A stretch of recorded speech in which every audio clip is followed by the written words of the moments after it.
Bien, hola Diana. Entonces, chicos, hoy día vamos a abordar el tema sobre bases biológicas del comportamiento. Lo que ocurre es que para nosotros los psicólogos hay dos grandes factores que explican el comportamiento humano, ¿no? O sea, ¿por qué aprendemos? ¿Por qué nos emocionamos? ¿Por qué recordamos? ¿No? Porque hay dos grandes factores que influyen en nosotros. Uno es el factor biológico y dentro del factor biológico está el sistema nervioso, que es lo que vamos a estudiar el día de hoy. Y el otro gran factor es el factor social, que lo vamos a estudiar la siguiente clase, ¿no? Entonces, en el factor biológico, lo que está determinando nuestro comportamiento es nuestro sistema nervioso y dentro de él el cerebro, ¿no? Que es la estructura más evolucionada, ¿no? Y no sé, chicos, si ustedes han escuchado hablar sobre los químicos de la felicidad. O sea, ¿qué sustancias dentro de tu cuerpo, dentro de tu cerebro, te trae un buen estado de ánimo? Tener un buen estado de ánimo. O sea, estar con una energía buena, positiva, optimista, ¿no? O de repente también alegre, ¿no? Alegre, estar alegre. Ya se ha estudiado, ¿no? Que nuestro cerebro produce sustancias químicas llamadas neurotransmisores, ¿no?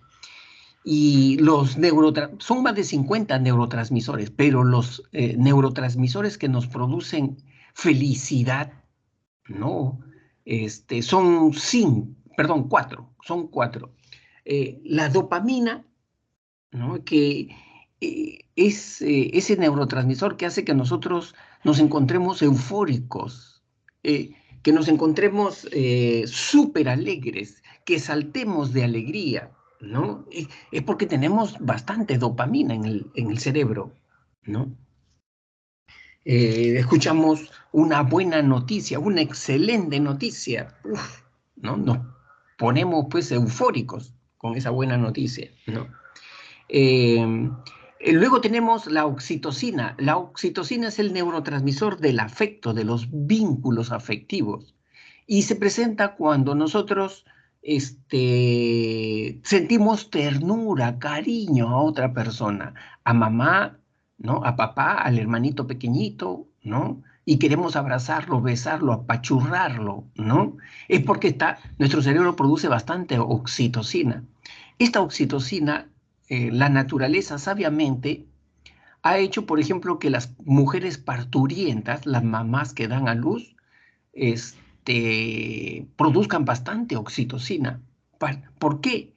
Porque eso permitiría generar un vínculo afectivo de la mamá al bebito, ¿no? Entonces, esa es la famosa oxitocina. Y la otra neurotransmisor es el neurotransmisor de la calma, de la paz, de la serenidad, ¿no? ¿Cómo se llama? Serotonina, ¿no? Entonces, cuando tú estás en estado, ¿no? De paz, de calma, de serenidad, es porque estás produciendo bastante serotonina, ¿no? En tu cerebro.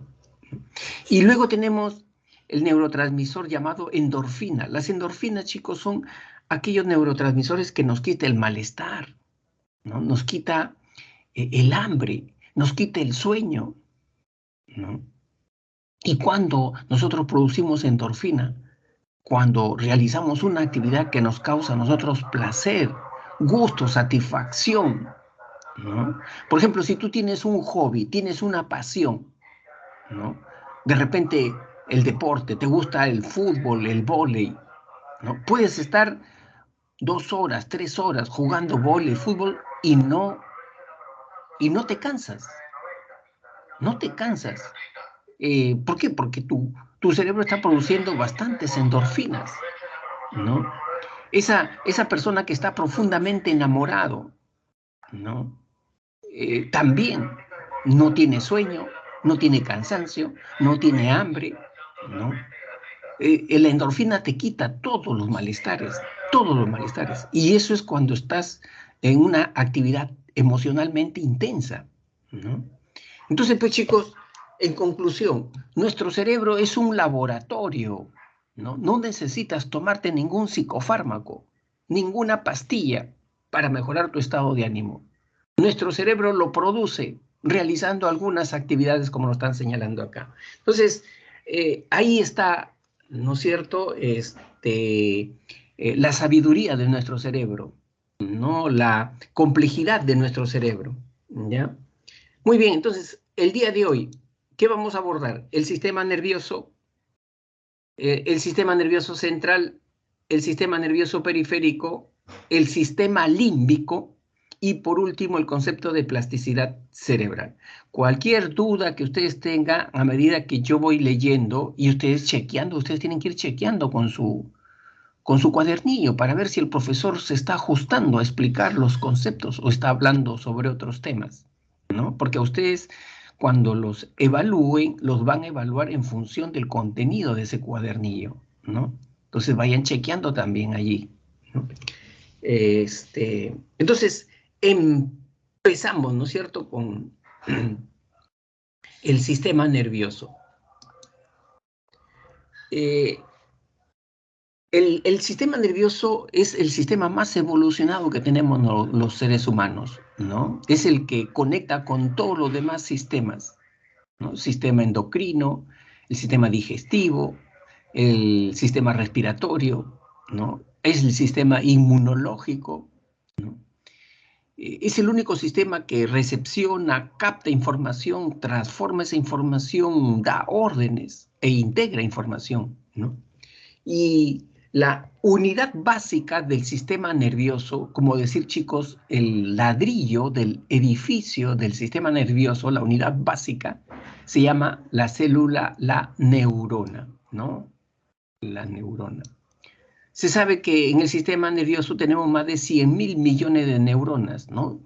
Incluso hay un científico que dice que ya las ha contado y dice no es 100.000, es 87.000 millones de neuronas, ¿no? Pero por ahí va, por ahí va. La neurona tiene tres partes, ¿no? Su primera parte se llama el cuerpo o soma, que es esta parte de acá, chicos, ¿no? Con su núcleo acá al centro, ¿no? La segunda parte son sus brazos, llamados también dendritas, ¿no? Estos brazos, estas ramificaciones son las dendritas. Y la tercera parte es el axón. También se le conoce como cilindro eje. Mire, esta parte de acá, todo esto de acá es el axón, ¿no? Como tripitas, están como tripitas ahí, ¿no? Por acá pasa el impulso nervioso, ¿no? Y en la parte final del axón están los famosos botones terminales, ¿no? Lo que se ve acá, este es un botón terminal, ¿no? Este es un botón terminal. Entre neurona y neurona no están unidas, no están enlazadas. Hay una abertura, a esta abertura se le llama el espacio sináptico. Es decir, las neuronas se comunican entre sí a través de la sinapsis, ¿no? Ese es el medio. Es donde las neuronas lanzan en ese espacio sináptico mensajeros químicos, sustancias químicas. Y esos mensajeros químicos, sustancias químicas, ¿cómo se les llama? Se les llama neurotransmisores, ¿no? Así se les llama, neurotransmisores. Y nosotros tenemos más de 50 neurotransmisores. Hemos hablado de 4, ¿se acuerdan? La oxitocina, la serotonina, la dopamina y la endorfina. Pero hay más todavía, ¿no? Está también, por ejemplo, el glutamato, ¿no? Que es otro neurotransmisor, ¿no? Y así, ¿no? Ahora, las neuronas no están solas en el sistema nervioso. Hay otra célula, y esa célula se llama las células gliales, o neuroglias también, ¿no? Que son células de soporte, de apoyo a las neuronas. Las neuronas no podrían vivir sin la presencia de las células gliales, ¿no? Por cada neurona hay 50 glías, o sea, más hay glías que neuronas. Las glías, chicos, hidratan a las neuronas, las alimentan a las neuronas, ¿no? Eso es lo que hacen las glías, ¿no? Muy bien. ¿Cuántos tipos de neuronas tenemos? 3 tipos. Las neuronas aferentes, las neuronas integradoras o interneuronas y las neuronas efectoras, ¿no? Las neuronas efectoras. Son tres tipos entonces de neuronas. Las neuronas aferentes son aquellas que recogen la información del estímulo. Una luz, por ejemplo, que llega a mi vista, a mis ojos, ¿no? Los conos y bastones recepcionan esa información de mi retina y la conducen por el nervio óptico. ¿A través de qué? De las neuronas aferentes, ¿no? Una vez que llega a la corteza occipital, ahí están las neuronas integradoras, que son neuronas bisagra. Son neuronas bisagra, ¿no? Las neuronas integradoras o interneuronas o internupciales también se les llama, ¿no?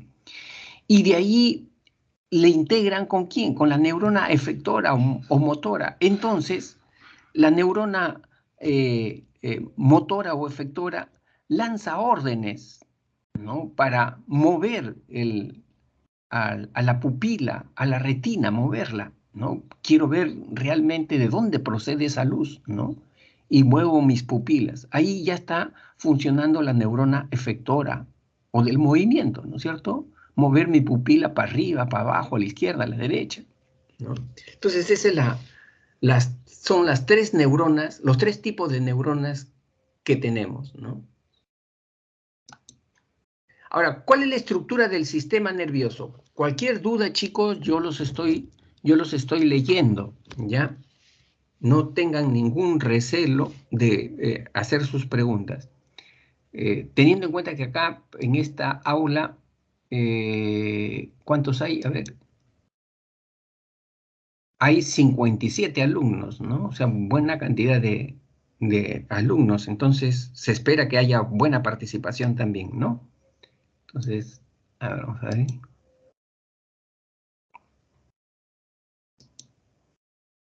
¿Cómo se divide el sistema nervioso? El sistema nervioso se divide en dos grandes estructuras. El sistema nervioso central, ¿no? Y el sistema nervioso periférico. El sistema nervioso central, como ustedes pueden ver, está compuesto por el encéfalo. Todas estas estructuras que están en el cráneo se llama encéfalo, todo esto es el encéfalo, ¿no? Y la médula espinal, ¿no? Que va desde la última partecita del encéfalo, ¿no? Del tronco encefálico, hasta la parte coxígea, ¿no? Hasta acá, ahí es la médula espinal. Y el encéfalo también tiene sus propias estructuras. Ahí está el cerebro, está el cerebelo, está el sistema límbico y está el tronco encefálico. El tronco encefálico tiene sus tres estructuras: mesencéfalo, protuberancia y bulbo raquídeo. Esto es, chicos, le estoy mencionando nada más para que se ubiquen. ¿Cómo vamos a ir explicando? Miren, así vamos a ir explicando, ¿no? El encéfalo, cerebro, cerebelo, sistema límbico, tronco encefálico, así vamos a ir. Y luego el sistema nervioso periférico, ¿no? El sistema nervioso periférico no entra en contacto, o sea, al sistema nervioso periférico, chicos, es el que entra en contacto con la información de los estímulos del medio externo. Por ejemplo, escuchas el ulular de una sirena. ¿Quién entra en contacto con eso primero, con esa información? No es el sistema nervioso central, es el sistema nervioso periférico entra primero en contacto, ¿no? Con el nervio auditivo, ¿no? Con el nervio auditivo entra en contacto, ¿no es cierto? El sistema nervioso periférico entonces alimenta de información al sistema nervioso central, ¿no? Y el sistema nervioso periférico está compuesto por el sistema somático. Dentro de ellos tenemos los nervios craneales, 12 pares, y los nervios espinales, 31 pares, ¿no? Igualmente, el sistema nervioso periférico tiene el sistema nervioso autónomo o vegetativo, ¿no? Tanto en su rama simpática como en su rama parasimpática. Esto también lo vamos a ir explicando, ¿no? Pero la idea es que ustedes se vayan ubicando primero, ¿no? Cómo es la estructura del sistema nervioso, ¿no? Entonces, empezamos primero con el sistema nervioso central, ¿no? Hemos dicho que el sistema nervioso central es el centro del procesamiento de la información, ¿no? Es como el CPU de una computadora. Ahí llega la información, ahí se procesa la información, ahí se guarda la información, ¿no? En el CPU, ¿no? Y por el sistema nervioso central nosotros razonamos, ¿no? Planificamos nuestras actividades. Ahí se lleva a cabo, ¿no? Estas actividades psicológicas superiores, ¿no? Y no solamente las superiores, también las inferiores, ¿no? Como por ejemplo, respirar, ¿no? Comer, deglutir, pasar los alimentos también en el sistema nervioso central, ¿no? En el tronco encefálico se llevan a cabo esas funciones, por ejemplo, que es parte del sistema nervioso central, ¿no? Y lógicamente ahí también está la médula, ¿no es cierto, chicos? Acá está, de la última partecita, ¿no? Del encéfalo. ¿Cuál es la última partecita del encéfalo? El tronco encefálico, ¿no? La parte del bulbo raquídeo del tronco encefálico, ¿no? De acá viene la médula, ¿ves? Toda esta parte de acá viene la médula, ¿no? Quizás la médula la podemos explicar en estos momentos, chicos, porque es algo pequeñito, ¿no? La médula es del grosor de un lápiz, de un dedo, pero es bien delicada la médula. Dice que cuando hay accidentes automovilísticos, esos golpes secos, ¿no? Esos choques frontales, ¿no? De autos, dice que la gente sale disparada y cuando cae al pavimento, lo que más se afecta es el cerebro y la médula, ¿no? ¿Por qué? Porque esos golpes secos cortan la médula, la seccionan la médula, ¿no? Y el pasajero, ¿no? Está tirado ahí en el piso y entonces no es bueno que cualquier persona lo cargue o lo lleve directamente al hospital. Hay que esperar a los paramédicos, porque ellos ya saben qué hacer, ¿no? ¿Por qué? Porque se ha encontrado que, producto de esos accidentes, la médula está seccionada, cortada, ¿no? En una tercera parte, 2/3 partes. Y todavía está unido el encéfalo con la médula con un hilito. Hay un hilo que lo une. Pero la persona se desespera de ver a su familiar tirado, sangrando ahí, y lo carga. Y al cargarlo, ¿no? Al levantarlo, ¿no? Eh, lo, digamos así, mueve mal, ¿no? La cabeza, el tronco. Y ese hilito termina por seccionarlo, por cortarlo, ¿no? Entonces, si la médula se ha cortado, se ha seccionado en la región cervical, acá en esta región se ha seccionado, entonces la persona pierde sensibilidad, ¿no? Y movimiento en los brazos y en las piernas. O sea, esa persona queda tetrapléjica ya, ¿no? No mueve ni siente brazos ni piernas. Si el seccionamiento de la médula se ha producido acá, ¿no? En la región sacra, en la región coxígea, ¿no? Entonces esa persona pierde sensibilidad y movimiento en las piernas, ¿no? Por eso ustedes verán que cuando llegan los paramédicos, lo primero que hace el paramédico es colocarle un collarín en el cuello para protegerle la médula, ¿no? Y cuando tiene que desplazarlos, los desplaza en su camilla de manera horizontal, ¿no? Bien horizontal, ¿no? Entonces ahí está protegiendo, ¿qué cosa? La médula. Están protegiendo la médula. Muy bien. Empezamos entonces con la primera estructura del encéfalo. Estamos en el sistema nervioso central. La primera estructura del encéfalo es el cerebro, ¿no? El cerebro está acá, miren chicos, es un conjunto de pliegues, circunvoluciones. Si podemos ponerle un nombrecito, un conjunto de tripitas, mira, son como tripitas, esas son las circunvoluciones. Y solamente se ve una tercera parte de esas circunvoluciones. Las 2/3 partes no se ven, no se pueden ver, están metidas adentro, ¿no? Bien metidas adentro, ¿no? El cerebro pesa 1.350 gramos, ¿no? En el caso del varón y 1.250 gramos en el caso de la mujer. ¿Por qué esta diferencia? Porque debe de guardar una proporción entre el peso del cerebro y el peso corporal. Y el hombre tiene más masa corporal que la mujer, por lo tanto su cerebro debe pesar más, ¿no? El cerebro tiene una capa que se llama la corteza cerebral, ¿no? Es una capa, chicos. Es una capa que inclusive ahí tú tienes varias láminas, son como 8 láminas. En la corteza cerebral, la capa de la corteza cerebral, son 8 láminas ahí, que es ¿cómo te podría decir eso? Eso es como mallas de electricidad, donde es un cableado, que todo está interconectado en la corteza cerebral. Todo está interconectado. Si tú sacas la corteza cerebral de todo el cerebro y la expandes, es 2.200 centímetros cuadrados. Es decir, con esa capa, si tú la sacas del cerebro, puedes tapizar una área de 22 metros cuadrados. Tu sala de tu casa, la puedes tapizar tranquilamente la sala de tu casa, ¿no? Con la corteza cerebral. ¿No? Es grande, es bastante. Es que está arrugada, está comprimida la corteza ahí, ¿no? Y esa corteza tiene una capa protectora. ¿Cómo se llama? Las meninges. Son 3 capas meninges, ¿no? No sé si tú has escuchado, chicos, ustedes han escuchado la meningitis, esas mamás que cuando tienen sus bebitos y que les está dando fiebres altas se desesperan. Que no llegue a 40 de fiebre, no llegue, por favor, que no llegue, porque le puede dar convulsiones, ¿no? Y cuando llega a esas temperaturas tan altas, las meninges se inflaman. Las meninges es como si se estuvieran incendiando y se erosionan, se rompen las meninges. Entonces, ese niño después, ¿cómo queda?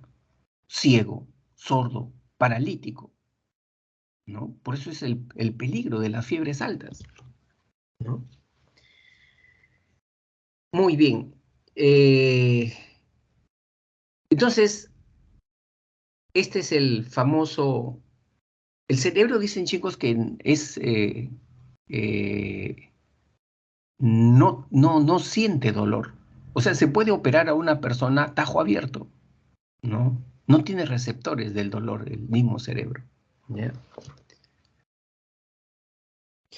Al cerebro se le puede estudiar de 2 maneras. Hay 2 maneras para estudiarlo. Se lo puede estudiar como lóbulos y áreas corticales, esa es una manera. Y la otra manera de estudiarlo es a través de hemisferios cerebrales. Son 2 maneras que podemos estudiar. Vamos primero como lóbulos y áreas corticales, ¿no? Mira, el cerebro tiene 3 surcos, 3 cisuras. ¿Cuáles son esos surcos o esas cisuras? ¿No? Acá vamos a ver esos surcos. A ver, vamos a ver. Agregar lápiz, aunque el lápiz es muy delgadito, pero no. Vamos a ver. Muy delgadito es el lápiz. Ya, acá. Miren, chicos. Este es un surco. A este surco se le llama la cisura de Rolando o cisura central, así se le llama. Este es otro surco. Esta es la cisura lateral o de Silvio, así también se le Silvio, la cisura de Silvio o lateral. Y este también es otra cisura. Esta es la cisura externa o perpendicular. Con estas 3 cisuras, al cerebro se lo divide en 4 lóbulos, ¿no? Se lo divide en 4 lóbulos. Ahí tenemos el lóbulo frontal, ¿no? El lóbulo parietal, el lóbulo temporal al lado de la oreja y el lóbulo occipital en la base del cráneo.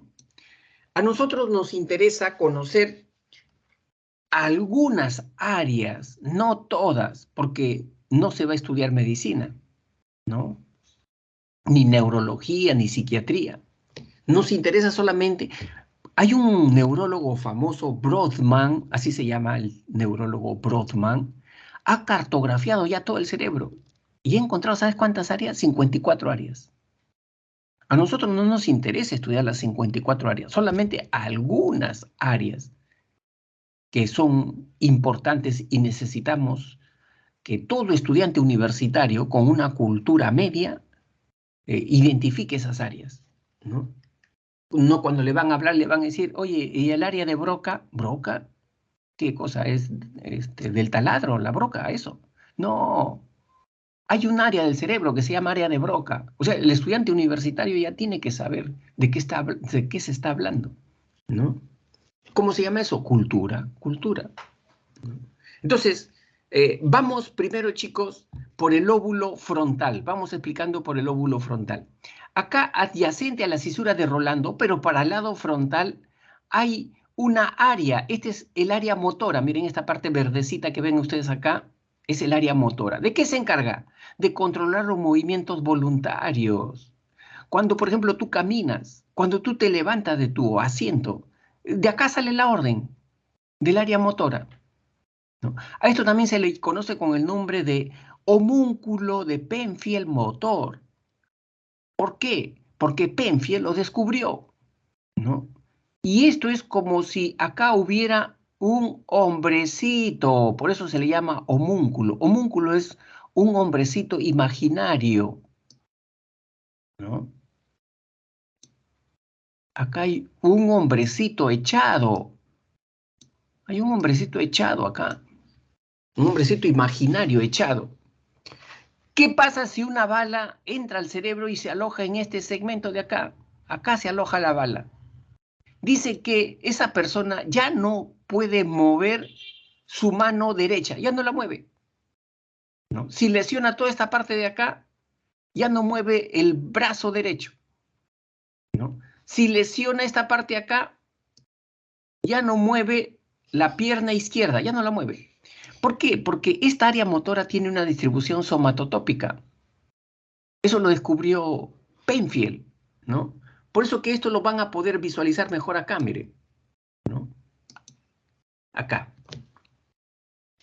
Este es el área motora. Esta es la corteza, ¿ve? La corteza cerebral.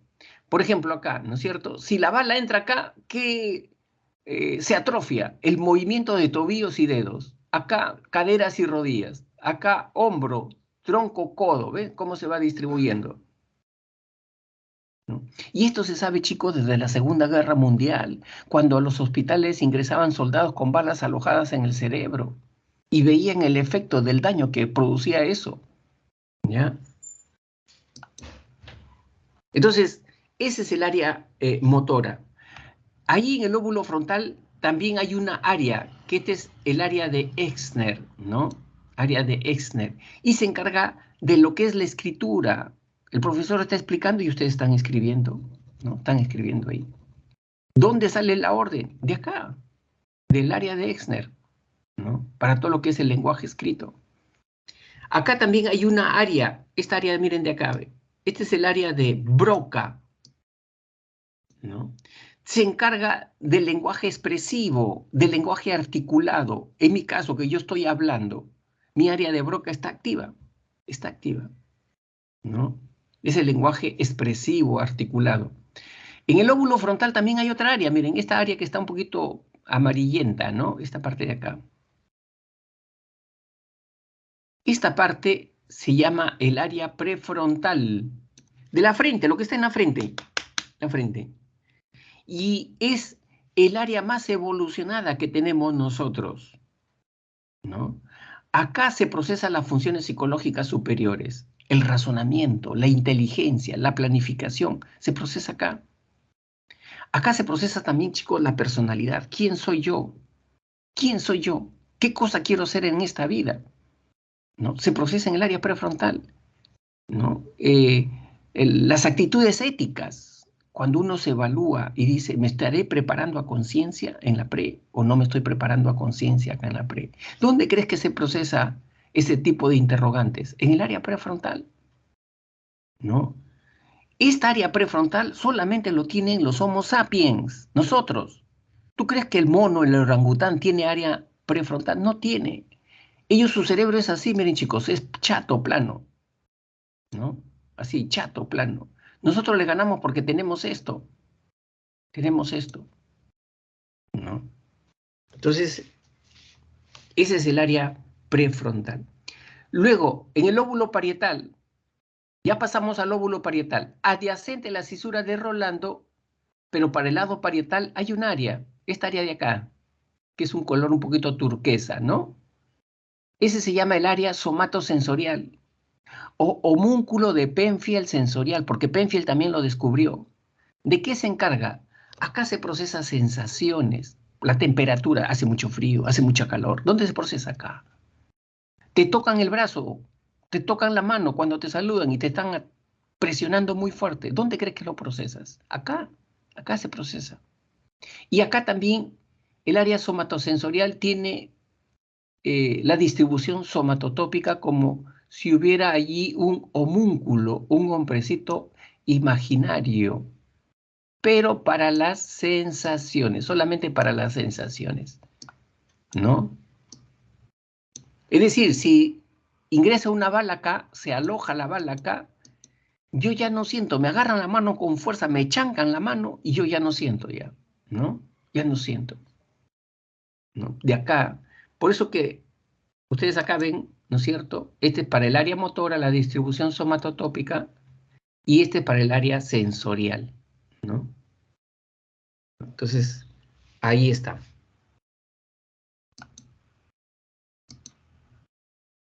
Acá, en el lóbulo parietal también, ¿sabe de qué procesa acá? Mi esquema corporal, es decir, cómo me veo a mí mismo. Me veo como una persona gorda, delgada, escuálida, ¿no? Alta, bajita.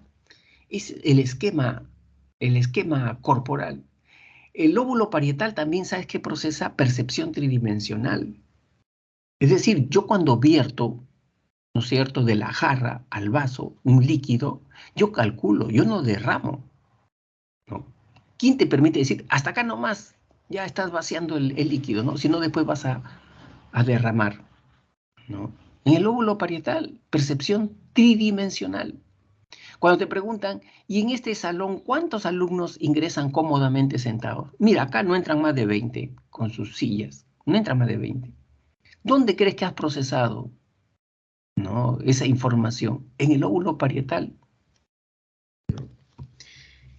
En el lóbulo parietal también hay una área que se llama el área de Dejerine, ¿no? El área de Dejerine, que se encarga, chicos, de la comprensión del lenguaje escrito. Es decir, cuando tú lees tu libro, lees tu cuadernillo y entiendes lo que dice allí, se está procesando entonces en el área de Dejerine, ¿no? De Dejerine. Luego, para el lóbulo temporal, acá ya estamos en esa parte que está en la oreja, ¿no? En la oreja. Ese es el lóbulo temporal. Allí tenemos un área importante, que es el área de Wernicke, esta parte de acá, Wernicke. ¿De qué se encarga? Se encarga de procesar el lenguaje comprensivo. Lenguaje comprensivo. Ustedes que me están escuchando, que están atentos a la explicación del profesor, en ustedes está trabajando su área de Wernicke, ¿no? Lenguaje comprensivo, verbal.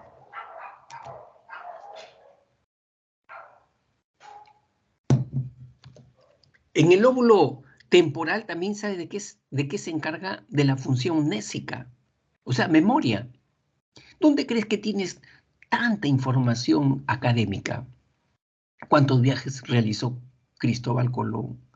¿Cuál es el área, la fórmula para hallar el área de un triángulo? ¿Dónde crees que lo tienes almacenado toda esa información? ¿No? Acá en el lóbulo temporal, ¿no? Tiene que ver con la memoria el lóbulo temporal, la memoria semántica, perdón, ¿no?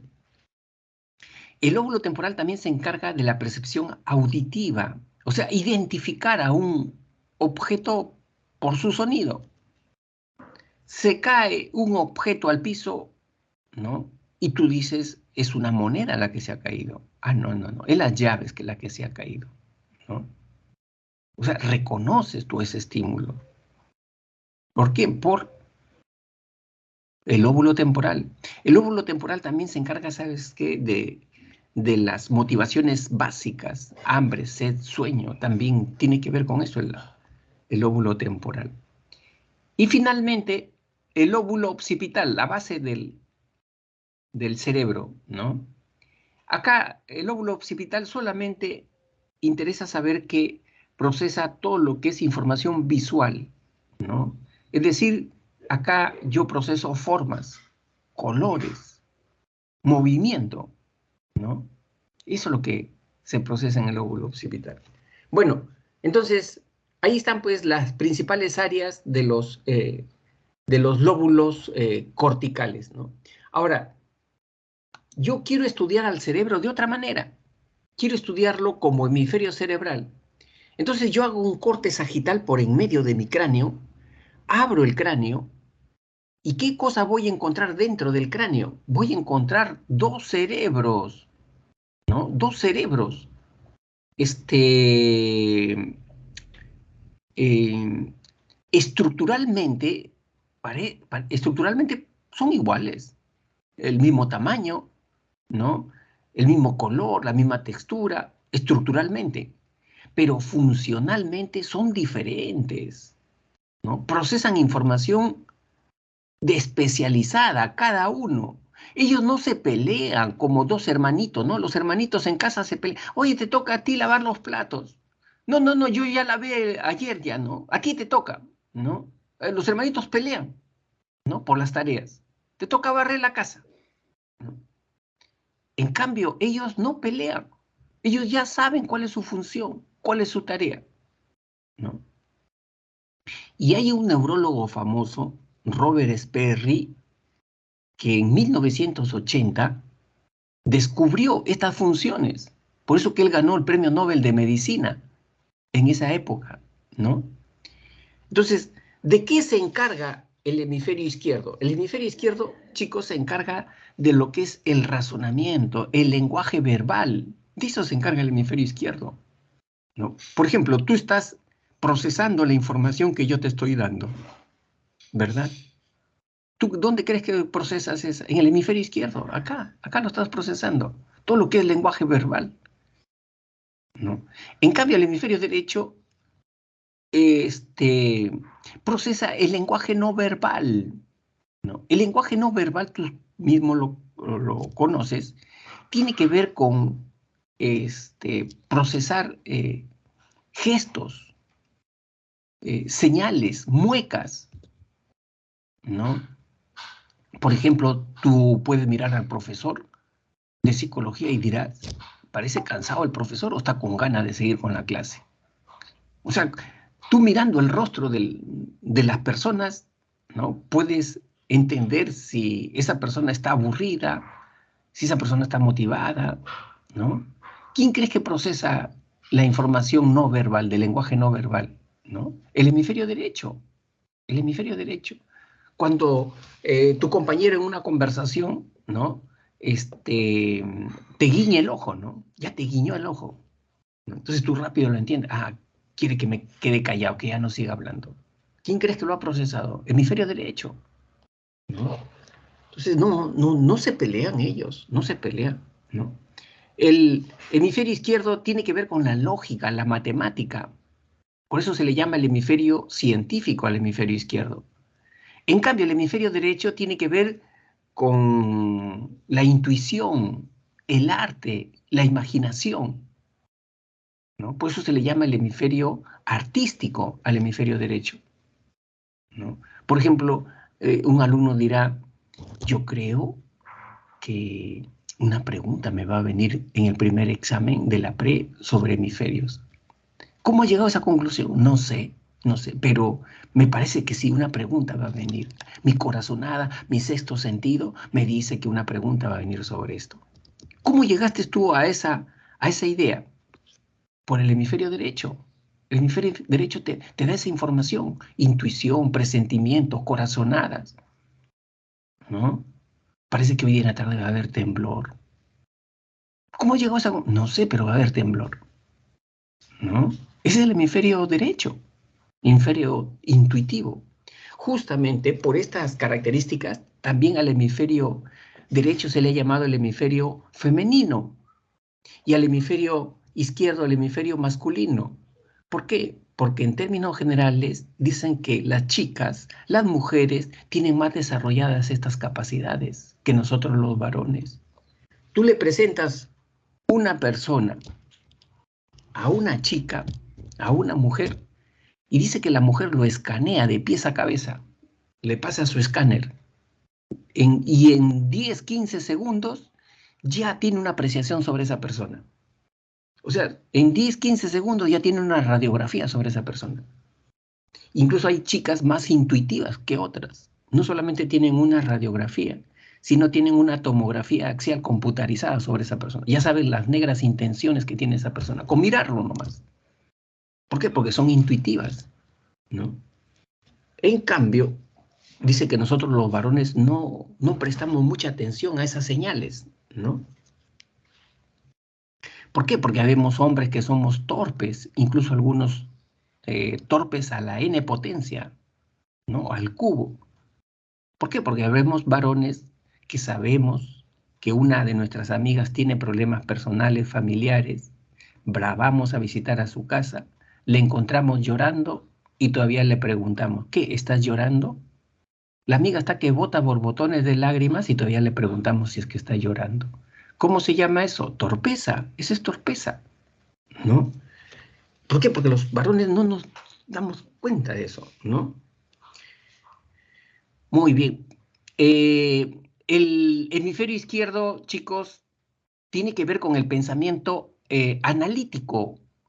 O sea, le gusta trabajar viendo detalles, elementos, ¿no? Al hemisferio derecho no, le gusta trabajar de manera sintética, global. Por ejemplo, te preguntan, ¿cuántas personas ha venido a tu salón?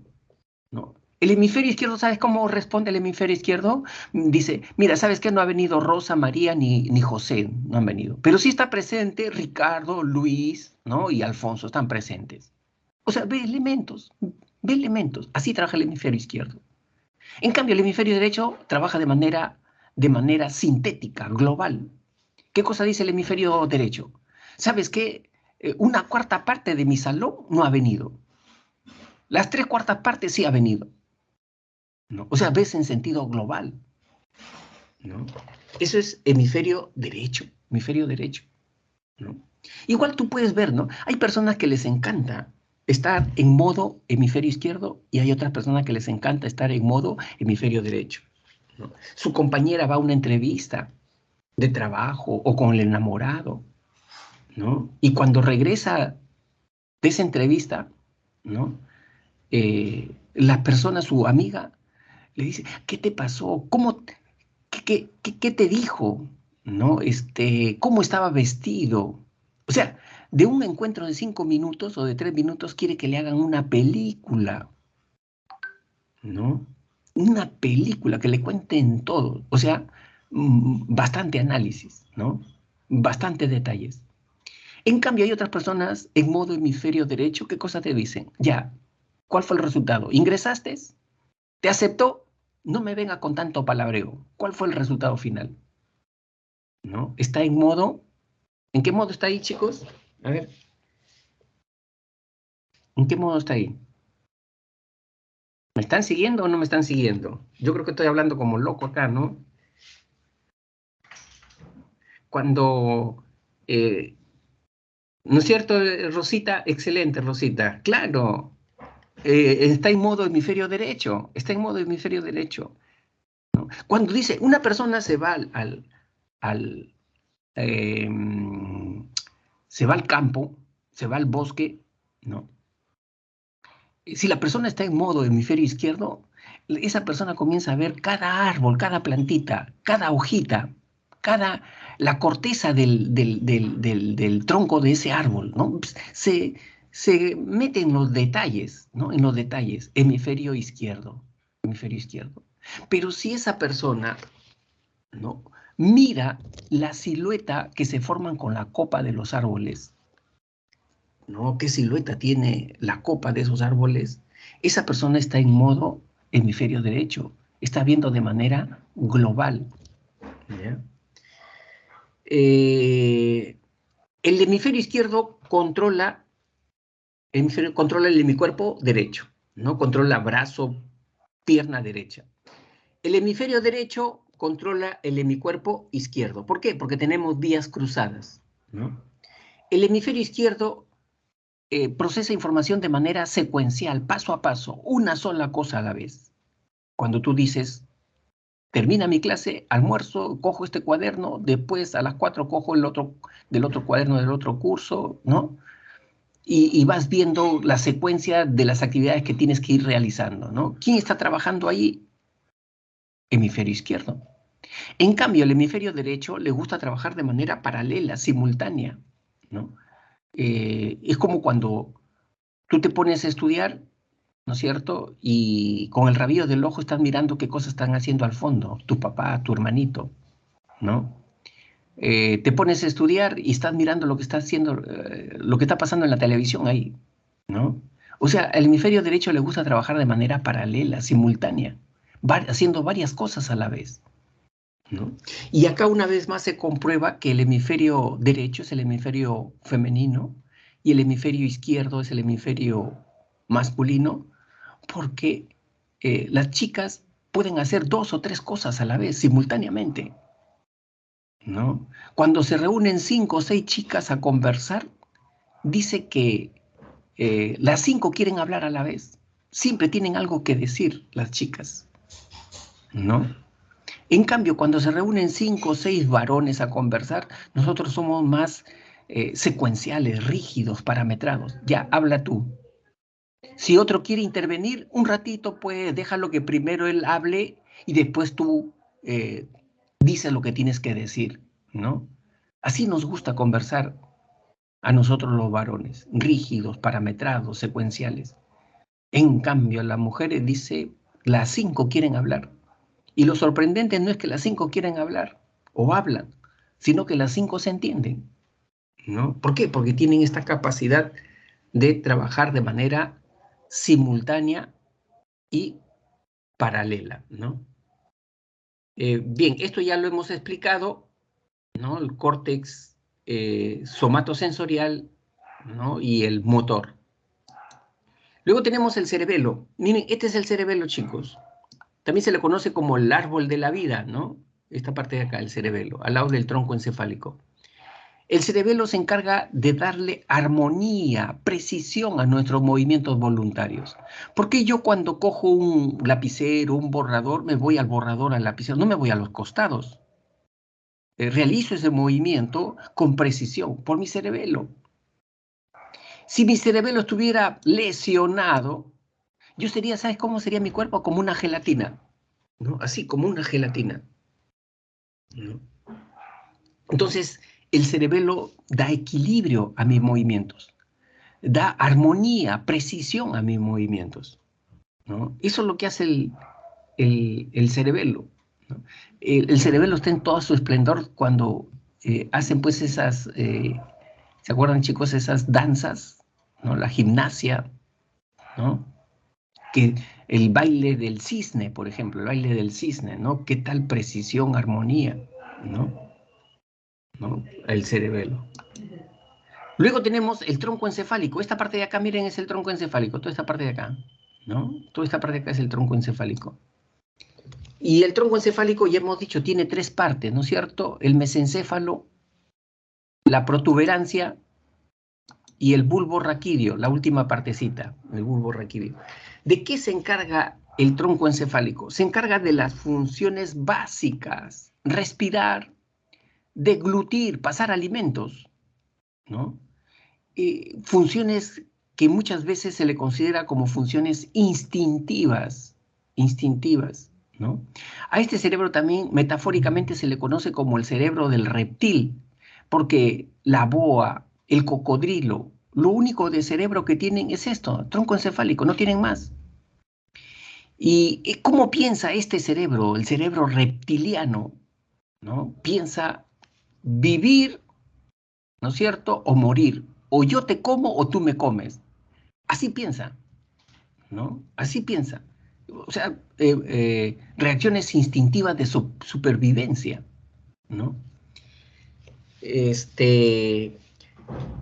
Cuando se lesiona el tronco encefálico, chicos, se lesiona el tronco encefálico, la persona queda en estado de coma, ¿no? Entonces, esa persona hay que ayudarla para que siga viva.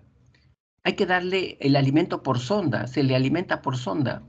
Hay que ponerle un respirador artificial porque solita ella no puede respirar, ¿no? Entonces, Miren la función importante del tronco encefálico. En el tronco encefálico hay una red de caminos, de vías, ¿no?, que conectan el tronco encefálico con la corteza cerebral. ¿Cómo se llama eso? La formación reticular. ¿De qué se encarga esa red de la formación reticular? De controlar los ciclos de sueño y vigilia. También se le conoce como los ritmos circadianos, sueño y vigilia, ¿no? O sea, tú tienes una hora, 5 de la mañana, 6 de la mañana, que te despiertas. ¿Quién crees que hace esa labor? La formación reticular. Tú tienes una hora a la hora que ya comienzas a cabecear, te da sueño, 11 de la noche, 12 de la noche, ¿no? La formación reticular. Y la formación reticular tiene, miren, ya son las 11:53 y estamos acá todavía. Lo que pasa es que este es bastante información, chicos. En una hora no se puede explicar bien en una hora. Esto es para 2 horas, ¿no?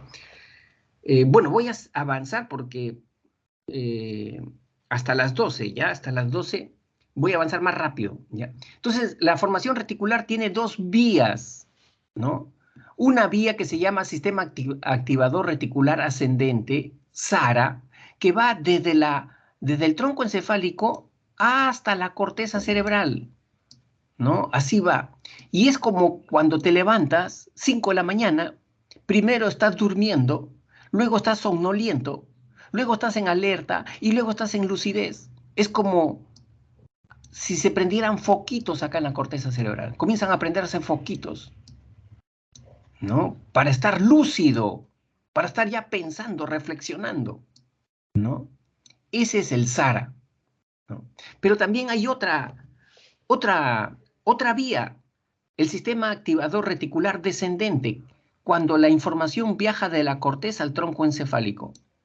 O sea, a través de la corteza yo también puedo controlar la activación de mi organismo, ¿no? Y eso ocurre, por ejemplo, cuando yo estoy somnoliento, 1 de la mañana, estoy estudiando y me estoy durmiendo y tengo examen en unas cuantas horas. Entonces mi preocupación, ¿no?, mi deseo de salir aprobado en este examen que es vital para mí, comienza a mandar descargas eléctricas de la corteza al tronco encefálico, ¿no? Por mi preocupación, por mis ideas, por lo que quiero. Y entonces la corteza le dice no al tronco encefálico, no te puedes dormir. Es como si lo abofeteara al tronco encefálico, ¿no? ¿Ahí qué cosa estamos hablando? Del sistema activador reticular descendente, ¿no? O este sistema también se da, chicos, cuando yo quiero que estoy ansioso, muy activado, muy ansioso. Entonces yo digo, voy a empezar a hacer meditación, voy a hacer yoga. Ahí también es el sistema activador reticular descendente o SAR, ¿ya? Ya, luego tenemos el sistema nervioso periférico, acuérdense, sistema nervioso autónomo o vegetativo y sistema somático, ¿ya? El sistema nervioso somático, ahí tenemos los nervios espinales, ¿no? Los nervios espinales, aquellos que conectan con los brazos y las piernas, nervios cervicales, dorsales, lumbares, sacros y uno coxigio, ¿no? Eso nunca le van a preguntar a ustedes, chicos, porque no es una pregunta netamente psicológica, ¿no? En biología sí les pueden preguntar, pero en psicología no, tampoco esto les van a preguntar. Esto lo estamos poniendo como información, ¿no? Nervios craneales. Esos nervios craneales, miren de dónde va, del tronco encefálico y conectan con los músculos de la cara. ¿Por qué mueves la mejilla? ¿Por qué mueves los labios? ¿No? Porque eso es la función de los nervios craneales, ¿no? Luego, esto sí es importante. El sistema nervioso autónomo o vegetativo es aquel que entra en funcionamiento cuando nuestra integridad está en peligro. Está en peligro. Por ejemplo, estás caminando por una calle que te han dicho que es peligrosa, que allí asaltan. Entonces, inmediatamente se activa el sistema nervioso autónomo, ¿no? En su rama simpática. La rama simpática es la que estimula, activa, energiza al organismo. Las pupilas se dilatan. El corazón comienza a bombear sangre. ¿A dónde lleva la sangre el corazón?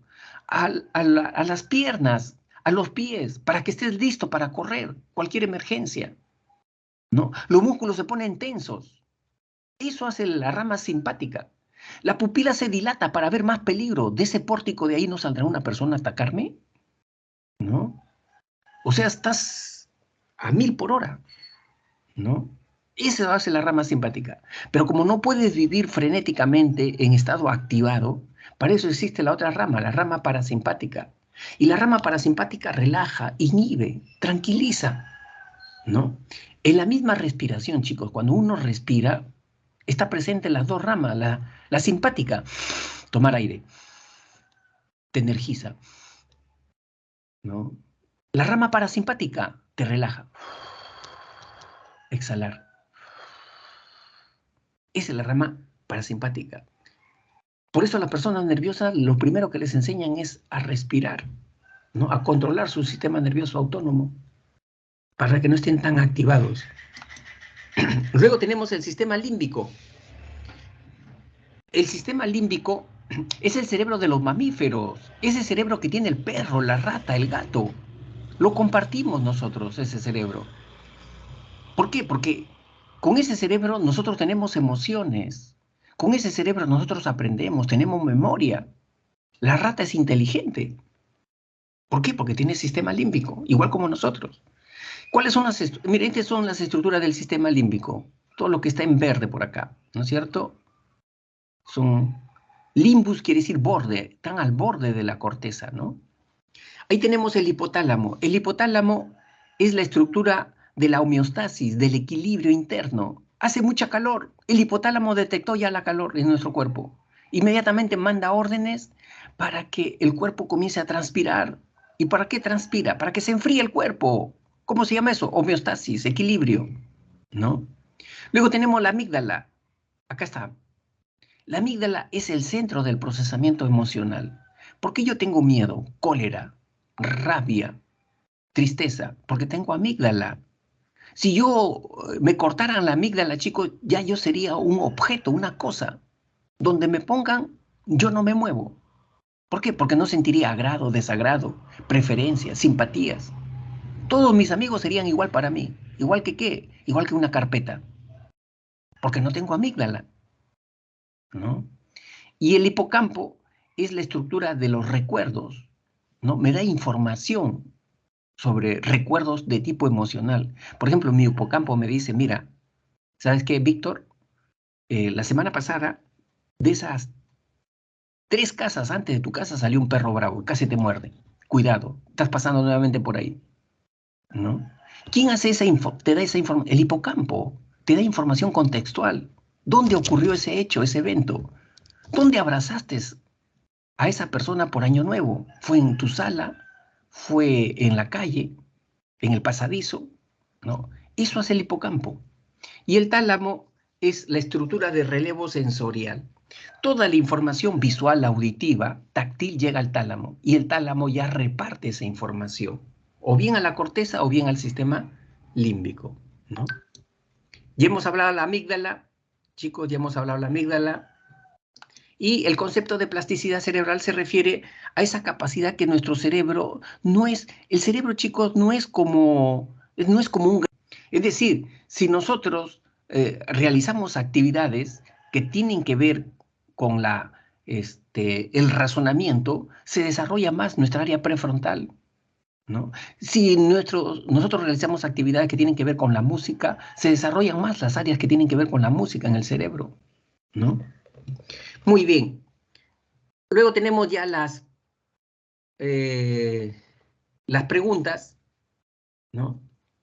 El sistema límbico está formado por un conjunto de estructuras que se encuentran por debajo de la corteza cerebral. En relación a las funciones de este sistema, identifica el valor de verdad de las siguientes afirmaciones. Una lesión de este sistema se evidencia en un marcado deterioro, ¿no es cierto?, en la coordinación. El sistema límbico no tiene nada que ver con esto, ¿no? Es falso. La expresión de asco que experimenta un niño ante un insecto implica una activa participación, su activa participación. Asco es una emoción. Acá tiene que ver el sistema límbico, ¿no es cierto? Entonces, es falso, verdadero, ¿no? Y 3, la actividad endocrina presente en el episodio del estrés está relacionada con su funcionamiento. Claro, ¿no? El hipotálamo tiene que ver con todo esto, el hipotálamo, ¿no? Con la actividad endocrina, ¿no? Entonces la respuesta correcta es la E, alternativa E. ¿Ya, chicos? La E. Bien, acá ya no nos alcanza mucho el tiempo. En la 2, la respuesta correcta es la D. Ya, es la D, la respuesta correcta es la D. En la 3, la respuesta correcta es la E. Ya, falso, verdadero, falso. Y acá tenemos las claves. Tomen la captura de pantalla de las claves de esta semana, ¿no? Y bien, les agradezco por la atención prestada y ya nos veríamos la próxima semana, ¿ya?